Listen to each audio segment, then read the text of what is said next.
Bugungi mavzumiz shashlikka tayyor mahsulot go'shtlarimiz bo'ladi. Saboy to'mirlar bor ekan, kilolik katta pachka, kichkina pachka, xullas shashligiga kerak bo'ladigan kura deysizlarmi, yilpig'ich deysizlarmi, xullas mayda o'tin deysizlarmi, hamma mahsulotlarimiz bor.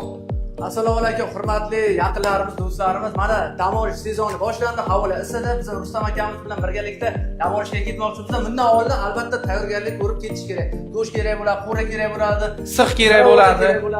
Qadrdonlar, ertaga biza nasib bo'lsa erta emas, indinga Andoqqa ketamiz, ajoyib video olamiz akamiz bilan. Xudo xohlasa mana tayyor go'sht mahsulotlari bor ekan. Billi, yangi joy ochildi, Kattaqo'rg'on shahrida ajoyib yangilik. Xullas choppa deysizlarmi, viriska deysizlarmi, tak baliqli go'sht deysizlarmi, xullas hamma mahsulotlar bor mana. Bitta ko'rsating va xolodilnikka mana bu tomonga ham zapaslarimiz turibdi. Mana tulachi, mana bu morozilnikka ham turibdi qadrdonlar.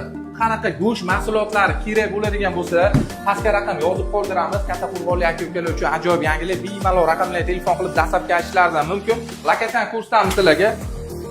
Lokatiyamiz Kattaqo'rg'on shahar Veterok ko'prigidan shunday chiqaverish, to'g'rimizga yangi markaz 7 etажga dom bor. 7 etажga domni oldiga mana mashinaxonani orqasiga xullas yangi do'kon ochildi. Hammalarni kutib qolamiz. Qadrdonlar bemalol kelib go'shtlarimizdan sotib olib ketishlaringiz mumkin. Do'stlar, mayovga sezon boshlandi, mayovga ham boshlayveringlar.